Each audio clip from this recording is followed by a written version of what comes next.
Hello, नमस्ते, सत श्री अकाल, आदाब, गुड मॉर्निंग। कैसे हैं आप सब? बड़े दिनों के बाद चिट्ठी आई है, नहीं वीडियो आया है, ऐसा आप सब गाएंगे। तो कैसे हैं आप सब? उम्मीद होगा अच्छे होंगे। थोड़ा सा मैं बिजी थी तो इसलिए मैं वीडियो पोस्ट नहीं कर पा रही थी, और लाइक थोड़ी सी प्रॉब्लम भी थी तो इस वजह से भी। और हाँ, तो ये चीज़ तो हो गया, ठीक है, और मैंने बता भी दिया, ठीक है। तो आप सब खुश हो जाइए। थोड़ा सा मुश्किलें हैं, आसान होने के बाद आप सबको वीडियो पहुंचती रहेगी। तो बस इतना कहना है कि प्लीज़ शेयर सब्सक्राइब, अगर स्टोरी सुननी हो तो।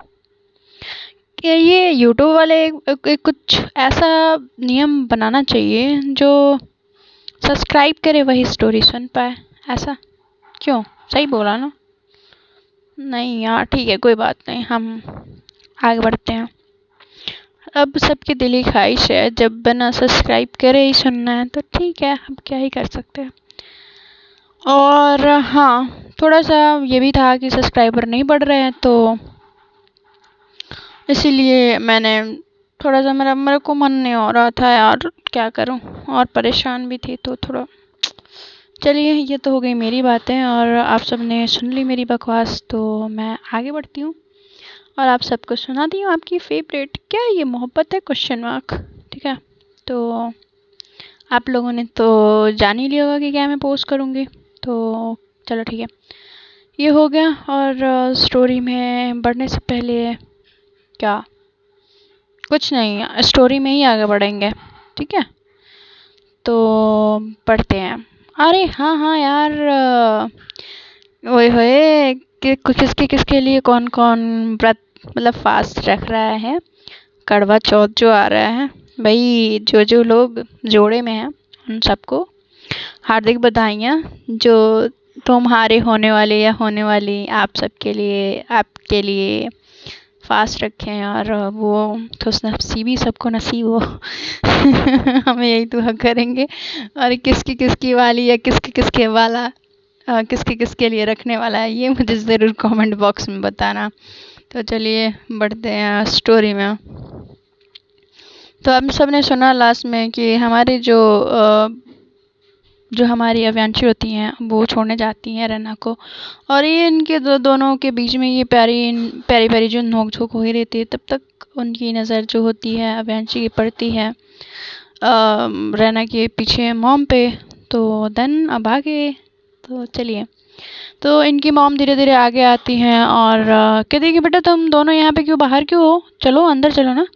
तो फिर कहती हैं कि ओह हाँ हाँ हाँ आंटी, मैं वही बोल रही थी, बहुत रात हो गई है, अंदर जाना चाहिए, है ना, रहना, मैंने यही बोला ना। तो पहली बार हाय, अभियांशी सिंह देव हकला रही होती हैं और वो भी रहना देख के उसको समझ नहीं।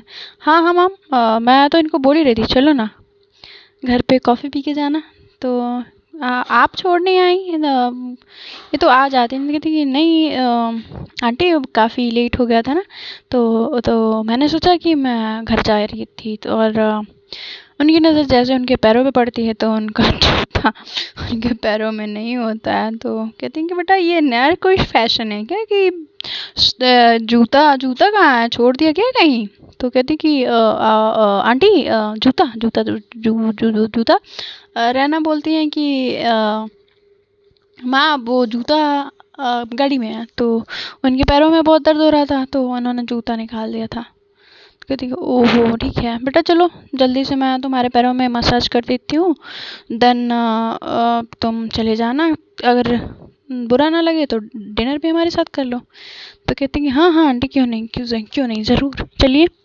तो वो दोनों जाते हैं और इन दोनों की कहानी आगे बढ़ती है, मतलब इस स्टोरी की कहानी आगे बढ़ती है। दोनों जाते हैं और कहते हैं कि थैंक गॉड बच गए ना, अरे ना, भगवान जी को थैंक यू बोलती है और अपने घर के अंदर जाती है। और इधर ये इनका चल रहा होता है एक दूसरे को छेड़ा-छाड़ी, मतलब लाइक वो हाथ पकड़ रही होती है, वो हाथ छुड़ा रही होती हैं, ऐसा चल रहा होता है। तो ये जब जाके बैठती हैं, वैसे ही वो हमारी अव्यांशी शॉक्स में ही घर पे चली जाती हैं और बैठ के हाथ मुंह धो के बैठती हैं डिनर टेबल पे, और सबके साथ बैठ के उनके डैड, उनके भाई और रैना के साथ बैठ के डिनर करती हैं। फिर डिनर करने के बाद उनकी दादी का फ़ोन आता है, कहती हैं कि अभियांशी कहाँ हो तुम? तो कहती हैं कि दादी मैं आ रही हूँ रास्ते में हूँ। तो कहती हैं कि तुम्हें घर आना है या नहीं है? फिर से तुम्हारा पुरानी कहानी शुरू हो गई। उनका फ़ोन स्पीकर पे होता है। तो कहती हैं कि दादी बस 2 मिनट, हाथ फट से वो धो के फ़ोन को वो उठाती हैं और कान तक लगाती हैं और कहती हैं कि दादी दादी दादी रिलैक्स, मैं रैना के यहाँ हूँ, मैं आ रही हूँ। तो कहती हैं अच्छा ठीक है, अगर बहू के यहाँ हो तो ठीक है, वरना बात कराओ। तो कहती कि रैना दादी तुमसे बात करना चाहती हैं। तो उनकी जो माँ होती हैं बड़े वियर्ड नज़र से देख रही होती हैं। कहती हैं कि दादी कैसे जानती हैं? वो सोचने लगती हैं। फिर कहते हैं कि वो आंटी एक बार क्या हुआ था, दादी से रैना मिली है तो दादी को बहुत पसंद है, इसलिए वो बात करना चाह रही थी। कहती अच्छा अच्छा वो बात है। तो कहती कि हाँ यही बात। फिर वो रिलैक्स हो जाती हैं। फिर वो सारा सामान जो टेबल पे रखा हुआ था, सबका डिनर हो चुका होता है, तो वो रख देती हैं। और रखने के बाद फिर रखने के बाद वो जाती हैं, सारा सामान रिप्लेस करती हैं। और इनकी ये प्यारी प्यारी बातें, भाई किसको किसको इस बात से अपनी अपनी बातें याद आती हैं तो बताना वो भी यार, क्या ही वो। तो ये इधर बात करती हैं, दादी कैसे हो आप? तो कहती हैं कि ये अच्छा हुआ बेटा तुम्हारे साथ है, वरना मुझे लगा कि ये फिर से ये पुरानी कहानी स्टार्ट कर रही है। तो कह रही नहीं नहीं, हम बिगड़ने नहीं देंगे दादी, आप टेंशन ना लो, अभी थोड़ी देर में इनको मैं भेज रही हूँ। हाँ बेटा तुम भी जल्दी आ जाओ घर, मन नहीं लगता तुम्हारे बिना। तो कहती हैं जी दादी मैं जल्दी आऊँगी आपसे मिलने। तो कहती हैं कि ठीक है बेटा। तो वो फ़ोन रख देती हैं और कहती हैं इधर जो हमारी अव्यांशी होती हैं उनके साथ बैठ के सब लोगों के बच्चों के साथ खेल रही होती है। ऐसे रैना अचानक से उनकी नज़र पड़ती है, वो बच्चों के साथ खेल रही होती हैं। तो कहती हैं कि कहीं ना कहीं इनके अंदर भी एक बच्चा है जो ये सबके सामने ऐसे। फिर वो आके उनका फ़ोन उनको थमाती है, कहती कि ये फ़ोन। तो कहती कि हो गई बात? तो कहती हैं हाँ चलो मैं निकलती हूँ। तो वो ऐसा बोलती हैं। तो वो अपनी माँ से बोलती है माँ मैं इनको बाहर तक छोड़ के आती हूँ। तो कहती हैं कि हाँ ठीक है बेटा जाओ। वो जाती हैं, उनको सी ऑफ करती हैं और वो थोड़ा सा हेजिटेट होती रहती हैं और इधर ये भी होती रहती हैं, रैना भी। तो फिर वो गाड़ी में बैठती हैं। तो गाड़ी में बैठने के बाद फिर से दरवाज़ा खोलती हैं, फिर से गाड़ी से बाहर आती हैं और फिर रैना को अव्यांशी टाइट हग करती हैं और फिर वापस जाके बैठ जाती हैं। और अचानक से ये क्या हुआ उनको समझ ना आ पाता कि अचानक से क्या हो गया ये। तो फिर वो ऐसा थोड़ा सा वार्म हग होता है तो उनको भी अच्छा लगता है और वो वहाँ से चली जाती हैं। फिर ये होता है कि घर पे पहुँचती हैं और पहुँच के वो फ़ोन लगाती हैं और कहती हैं कि और आप मोहतरमा सोने जा रही हैं? तो कहती हैं कि हाँ ऑब्वियसली थक गई हूँ। कहती हैं कि अच्छा थक गई हो, मतलब छोड़ने मैं गई थी, छोड़ के मैं आई और थक खुद गई, वाह नहीं वाह। तो कहती हैं कि अच्छा तो मतलब अब मैं छोड़ दी तो मैं थकूंगी नहीं? तो कहती हैं कि हाँ तुम्हें कुछ नहीं करना पड़ा, तुम्हें बस घर जाना था। तो कहती हैं कि फिर वो दोनों की तू मैं शुरू हो जाती है, फिर से इनकी नोक-झोंक शुरू हो जाती है। तो इधर फिर अचानक से उसके फ़ोन पे जो हमारी स्नेहा होती हैं उनका कॉल आने लगता है। तो कहती हैं रैना को कि अभियांशी की मैं तुम्हें थोड़ी देर से कॉल लगा रही हूँ। कहती हैं कि जी। तो वो फ़ोन रख देती हैं और कभी भी रैना अभियांशी से कोई सवाल नहीं करती, कुछ कहती नहीं है। पर क्यों नहीं कहती हैं अचानक से, मतलब वो पहले भी सवाल नहीं करती थी और अभी भी नहीं करती है। प्यार या डर कुछ भी कह सकते हैं। वैसे तो खैर हमारी अव्यांशी इतनी भी बुरी नहीं है जितना लोगों ने बना दिया उसको। खैर चलो कोई नहीं, हमने नहीं बनाया भाई, हमारा नाम मत घसीटना। तो अव्यांशी फ़ोन उठाती कहती क्या हुआ, स्नेहा क्यों रो रही है। तो कहती है उधर से रोते हुए आवाज़ में, कहती कि प्लीज़ यार मुझे बचा ले, मैं अब नहीं जी सकती, मैं मरना चाहती हूँ। और उसकी आवाज़ बहुत ज़्यादा मतलब लो फील कर रही होती है। कहती कि क्या हुआ। वो जल्दी जल्दी गाड़ी की चाबी लेती हैं और वो वापस अपने गाड़ी की तरफ भागते हुए कहती हैं कि ऐसा मत बोल तू। तो उनको अपने बातों में उलझा कर रखती हैं, वो बस उनसे बात करती रहें। कहती हैं कि नहीं अब मैं ऐसे नहीं जी सकती, मैं थक गई हूँ अपनी ज़िंदगी से रहना। तुम्हारे लाइफ में मुझे खुशी है, काश मेरे लाइफ में भी कोई ऐसा होता, शायद मैं ऐसी जगह पे ना पहुँच पाई होती। ऐसा बोलते हुए वो गाड़ी ड्राइव कर रही होती है, उसको बातों में उलझाए हुए होती है। कहती कि नहीं नहीं ऐसी कोई बात नहीं है, तुम्हारे लाइफ में बस है कोई ना कोई अच्छा इंसान आएगा, डोंट वरी। तो वो गाड़ी बस ऐसे ही ड्राइव करके जल्दी जल्दी फास्टली पहुंचती हैं और उनका डोर लॉक होता है अंदर से और वो खोलने की कोशिश कर रही होती है, वो खुल ही नहीं रहा। तो फिर वो सारे खिड़की दरवाजे साइड से चेक करती हैं, किधर से भी कुछ भी नहीं खुला हुआ होता है। तो फिर उनको पाइप दिखता है, तो कहती कि इस पाइप से कैसे चढ़ूँगी मैं। तो मगर कहती हैं कि अगर इसको कुछ हो गया तो मैं ज़िंदगी भर माफ़ नहीं कर पाऊँगी। वो पाइप से चढ़ने की कोशिश कर रही होती हैं, बार बार उनका पैर स्लिप हो रहा होता है, हाथ पैर छिल रहे होते हैं। बट उस टाइम स्नेहा को वो देखती हैं और बस उनके दिमाग में स्नेहा चल रही होती हैं। वो पाइप से चढ़ के उनके बालकनी से होते हुए उनके घर में दाखिल होती हैं और वो दाखिल होने के बाद वो स्नेहा को आवाज़ दे रही होती है, स्नेहा प्लीज़ दरवाज़ा खोल दे, देख मैं आ गई ना, प्लीज़ प्लीज़ बहन खोल दे, तू तू ऐसा क्यों कर रही है, मैं हूँ ना, मैं सब ठीक कर दूँगी। ऐसा बोलती हैं और बहुत वो भी इमोशनल हुई रहती हैं। कहती कि प्लीज़ यार स्नेहा तुझे पता है ना कि तू तेरे अलावा मुझे कोई नहीं समझता, तू प्लीज़ ना, तू अगर तेरे को कुछ हो गया तो मैं मर जाऊँगी प्लीज़।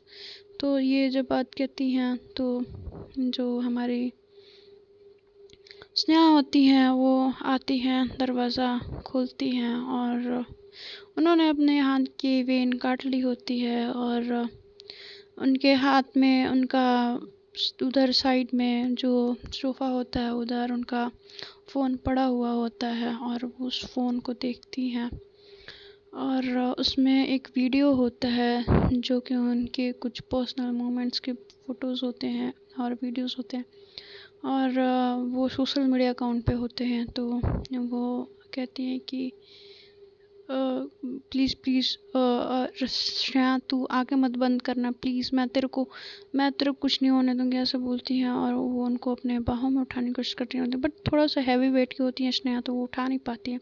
बट किसी तरह से जैसे तैसे करके उनके हाथ को कवर करके वो लेके गाड़ी में जाती हैं और कहती हैं कि प्लीज़ स्नेहा सोना नहीं, आज जगी रहे प्लीज़ प्लीज़ प्लीज़। तो वो ड्राइव करती हैं और फिर हॉस्पिटल पहुँचती हैं। कहती हैं कि इधर डॉक्टर डॉक्टर चिल्लाती हैं, उनको स्ट्रेचर पे लेटा के वार्ड बॉयज़ बोलती हैं चलो जल्दी ले चलो, इमरजेंसी है इमरजेंसी करते हुए लेके जाती हैं। और डॉक्टर कहाँ है रिसेप्शन पे पूछती हैं, कहती हैं कि दिख नहीं रहा है, इतना सीरियस केस है, डॉक्टर नहीं है, डॉक्टर बुलाओ। वो गुस्से में रहती हैं और जो हाथ को मारती हैं उस टेबल पे और कहती हैं कि जल्दी बुलाओ। तो वहाँ की जो रिसेप्शनिस्ट होती है वो फ़ोन करती है डॉक्टर को, डॉक्टर आते हैं और कहती हैं कि आप क्यों शोर मचा रही हैं, ये पुलिस केस है, इसमें हम कुछ नहीं कर सकते।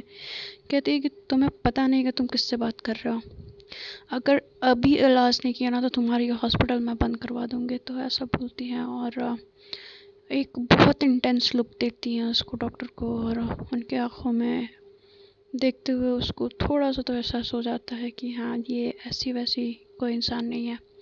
तो डॉक्टर जल्दी से एडमिट करता है, देन चल के उनका इलाज होता है, बहुत सीरियस कंडीशन होता है उसका, परेशानी में ही बस समय कट रहा होता है। तब तक फिर से जो हमारी रना होती हैं वो कॉल लगाती है, कहती हैं कि अभी क्या हुआ। तो कहती हैं कि जो अव्यांशी होती हैं और कहती हैं कि रना मुझे समझ नहीं आ रहा मैं क्या करूं। वो रोने लगती हैं और कहती हैं प्लीज़ यार भगवान इसको कुछ नहीं होना चाहिए। कहती हैं किसको क्या हुआ प्लीज़ बताएंगे आप। तो कहती हैं कि वो, कहते हैं क्या हुआ। वो अव्यांशी ऐसे बस उनकी आवाज़ भरी हुई होती है और रना नहीं प्लीज़ अभी बताएं क्या हुआ। तो कहती हैं कि जो स्नेहा ने हाथ काट ली, वो सीरियस कंडीशन है। वो उनकी आवाज़ में ना उनके दोस्त के लिए, उनके मतलब दोस्त बहन सब कुछ होती हैं और एक वही होती हैं जो अव्यांशी को पूरे दुनिया में अगर कोई ठीक से समझ रहा होता है तो, और वही वो इंसान से छिनने वाला होता है। और उनकी आंखों में तकलीफ़, उनके शब्दों में तकलीफ़ हमारी रैना को बिल्कुल पता चल रहा होता है। तो कहती हैं कि आप टेंशन मत लो, मैं अभी आ रही हूँ, मैं बस आप रोना मत, मैं आ रही हूँ। कहती हैं कि प्लीज़ जल्दी आ जाओ, ऐसा बोलती हैं और वो जाती हैं नीचे, उनकी मॉम को इन्फॉर्म करती हैं, अपने मॉम को इन्फॉर्म करती हैं और फिर वो निकल जाती हैं। फिर काफ़ी रात नहीं हुई होती है, 10-11 ही बजे हुए होते हैं। तो वो जैसे तैसे ऑटो से पहुंचती हैं हॉस्पिटल। और जब वो अभी को रोते हुए वो देखती हैं, उनकी तरफ वो भागती हैं और उनको गले से लगा लेती हैं कि प्लीज़ रो मत, आप ऐसे मत रो, प्लीज़ मत रो, ऐसा बोलती हैं। और कहती हैं कि कुछ नहीं होगा स्नेहा को, सब ठीक हो जाएगा, ऐसा उनको समझाती हैं, कोशिश करती हैं और समझाने की कोशिश करती हैं रैना। बट हमारे जो अव्यांशी होती हैं वो समझने सोचने की कंडीशन में नहीं होती हैं। उनको ये लगता है कि जो हमारी अव्यांशी हैं अब वो स्नेहा को खो देंगी। बट डॉक्टर बाहर आता है ऑपरेशन थिएटर से और उनको स्टिचेस लगा के और कहता है कि काफ़ी ब्लड लॉस हो गया है और बहुत सीरियस कंडीशन है। अगर अभी पेशेंट को हमने तो मेडिसिन दिया हुआ है, अगर उस पर रिस्पॉन्स करती है बॉडी तो शायद बच जाए, वरना देखिए उनका कॉलर पकड़ लेती है डॉक्टर का और कहती हैं कि तुम्हारी हिम्मत कैसे हुई, अगर तुमसे नहीं हो पा रहा है तो बोलो, बेस्ट से बेस्ट डॉक्टर को बुलाओ, अगर उसको कुछ हुआ ना तो मैं आग लगा दूंगी यहाँ पे। ऐसा वो उनका इतना पॉजिटिव नेचर रैना को देख के बहुत आश्चर्य होता है कि मतलब ये जो कभी किसी के लिए कोई एक्सप्रेशन या कोई इमोशंस नहीं दिखाता है, ये अपनी फ्रेंड के लिए, तो उनके दिमाग में, उनके दिल में कहीं ना कहीं अव्यांशी के लिए थोड़ा सा प्यार और थोड़ी सी इज्जत और बढ़ जाती है। और वो पकड़ लेती हैं अव्यांशी को। जैसे अव्यांशी को रैना पकड़ती हैं, अव्यांशी फिर से रिलैक्स हो जाती है, कहती प्लीज़ प्लीज़ डॉक्टर प्लीज़, मैं आपकी रिस्पेक्ट करती हूँ। उसका कॉलर ठीक करते हुए कहती प्लीज़ डॉक्टर मैं आपका रिस्पेक्ट करती हूँ, बहुत करती हूँ, प्लीज़ मेरी बहन को बचा लो प्लीज़ प्लीज़। वो बहुत उनको रिक्वेस्ट करती हैं और कहती हैं कि वो इकलौती है जो मुझे समझती है, मुझे समझाती है, मेरी गलतियों पे पर्दा डालती है। प्लीज़ अगर मेरी फैमिली के बाद अगर कोई समझता है इस पूरी दुनिया में तो वही प्लीज़ डॉक्टर। तो वो रो रही होती हैं, उनकी आंखों से आंसू छलक रहे होते हैं। और ये देख के हमारी अव्यांशी की ये हालत देख के जो हमारी रैना होती हैं उनकी आंखों में भी आंसू भर जाते हैं और वो जैसे तैसे अव्यांशी को संभालने की कोशिश कर रही होती हैं। वो उनके गले लग के काफ़ी रोती हैं, कहती हैं कि रैना तुम्हें पता नहीं है उस वक्त उसने मुझे समझा जिस वक्त किसी ने नहीं समझा, अगर वो ना होती तो मैं शायद ना होती। मुझे गुस्सा आ रहा है खुद पे कि मैंने उसकी ज़िंदगी में कोई ताक झाक नहीं किया, मैंने उसको ऐसे ही छोड़ दिया। वो रोने लगती हैं और फूट फूट के रोती हैं और हमारे इधर अव्यांशी को रैना संभालने की कोशिश करेंगी कि प्लीज़ आप चुप हो जाएं, सब ठीक हो जाएगा, मैं डॉक्टर से बात करती हूँ ना। आप ऐसे करोगे तो कैसे होगा? अब दादी, आपको पता है ना, दादी आपके लिए परेशान हो जाएगी। हाँ, तो तब तक दादी का नाम लेते हैं, फिर दादी फिर फ़ोन करने लगती हैं। तो दादी जब फ़ोन करती हैं तो उस वक्त हमारी अव्यांशी इस कंडीशन में नहीं होती कि वो दादी से बात कर सकें। तो वो फ़ोन रैना उठाती, कहती कि जी दादी। तो कहती कि तुम दोनों साथ में हो? तो वो कहती हैं कि हाँ दादी, हम साथ में हैं। और फिर वो थोड़ा साइड जाती है और सारी चीज़ें बताती है। तो कहती है अच्छा ठीक है, हम लोग भी आते हैं। तो कहती है कि नहीं दादी, आप लोग सुबह आइएगा, हम लोग हैं ना, हम संभाल लेंगे। तो कहती हैं कि बट बेटा कुछ ज़रूरत लगी तो कहती हैं कि अभी है ना दादी, आप टेंशन ना लो, आप प्लीज़ सुबह आना, आपकी तबीयत ख़राब हो जाएगी, आपको टेंशन नहीं लेना है। तो कहती हैं कि ठीक है बेटा, बट ध्यान रखना तुम दोनों अपना। तो कहती हैं कि हाँ दादी, और जैसे भी हो कंडीशन बताते रहना। तो फ्रेंड्स, देखते हैं हमारी स्नेहा के साथ क्या होता है, क्या उनकी ज़िंदगी बसती है या ख़त्म हो जाती है, या इनकी ज़िंदगी में इनका इतना ही रोल था। खैर वो तो मुझे पता है और आप सबको नहीं पता है। हम आप सबको आगे बताएंगे, तो मिलते रहिए, बने रहिए। Bye bye, take care.